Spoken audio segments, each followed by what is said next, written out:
This video will highlight Ontario's accessible hiring requirements, practices, and provide some practical tips for employers to ensure their hiring process is accessible to all Ontario citizens. So in Ontario, we have something called the Accessibility for Ontarians with Disabilities Act, or the AODA. And this sets an accessible employment standard which requires organizations with one or more employees in Ontario to make their employment practices accessible for all Ontarians. Requirements are going to depend upon the size of the organization. And for those organizations, we have two categories. The first is organizations with 50 or more employees, so larger organizations, and organizations with 1 to 49 employees, so smaller organizations or medium-sized organizations. Organizations with 1 to 49 employees must complete the first 4 requirements of the Accessible Employment Standard, whereas those larger organizations with over 50 must complete all 6. The 6 requirements are: So those 6 requirements are, the first being hiring. And during the hiring process, you as an organization must notify employees and the public that you will accommodate the needs of people with disabilities within your hiring practice or hiring process. Number 2 is workplace information, and there you must provide information in an accessible format if an employee requests it. Number 3 is talent performance management. So there you need to consider the needs of employees with disabilities when you hold a formal performance review or when you promote them or move them to a new job. Number 4 is communicating your accessibility policies. So you actually have to tell your employees about the policies that you have to support individuals with a disability, using whatever means might be available to you at your organization, such as newsletters, emails, memos, meetings, anything that could be construed as accessible for that individual. Number 5 is accommodation plans, and with those you must develop a written process for creating plans for accommodating disabilities in your workplace. We're going to discuss these a bit further later on, and you can also find a description of how to do that in our guide for managers and staff.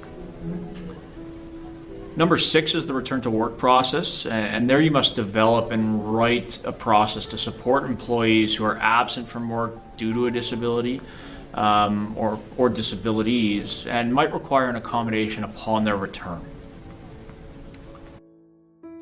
accessible hiring practice. For accessible hiring practices under the AODA, all organizations across Ontario with 1 or more employees are required to notify their employees and the public that their organization will accommodate those needs if an employee has a disability or a prospective employee has a disability. What this looks like in practice can really vary quite a bit.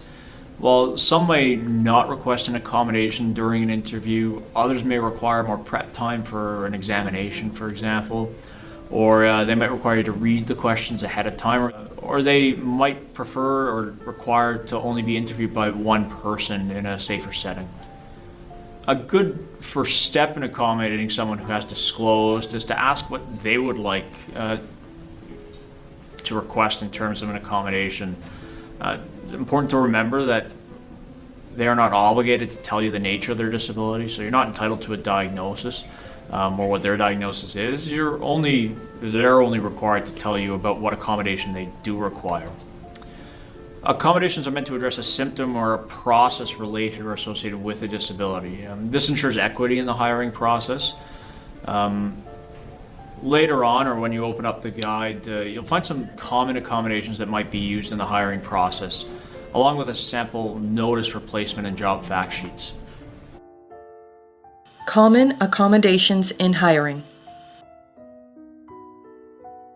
So some common accommodations in hiring might be, if the challenge for the individual is stamina, you could provide a break during a longer interview. You could, if an interview occurs during certain times, ask if they would like them earlier, maybe later in the day.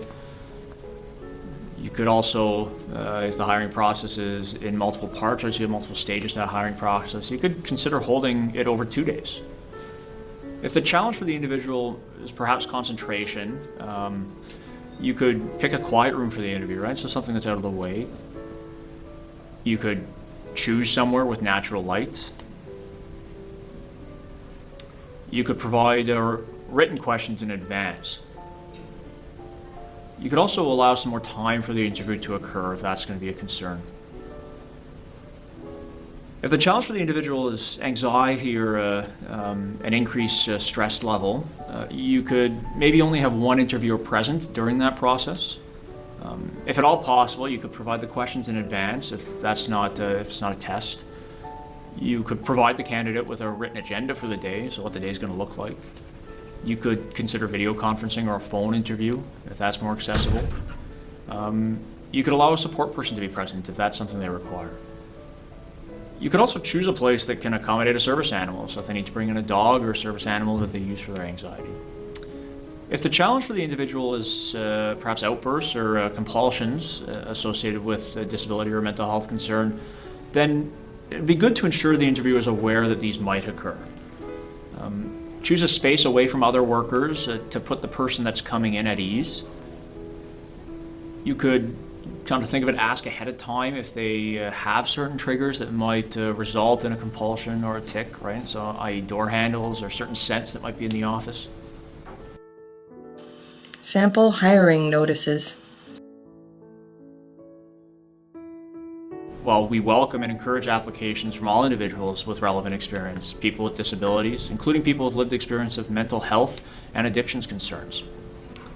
Accommodations are available upon request to candidates taking part in all aspects of the selection process. Another sampling hiring notice might look something, or might be written something like this. So we welcome and encourage application from people with disabilities. Accommodations are available on request for candidates taking part in all aspects of the selection process. The important thing is to be sure to let the person know that if they are selected, you as an organization are able to provide these accommodations. We recommend this because reading it is one thing, but having a representative of the organization actually say it to the person and give that verbal confirmation that they're going to accommodate that individual guarantees that person is going to be hopefully put at ease. Notice that the first statement that I mentioned makes overt reference to mental health and addictions. We at CMHA Ontario feel this can be helpful, as it lets the applicant know that you view mental health and addictions issues as health concerns, just as you would a physical health concern. Really what I think it does is it allows you to meet them where they are.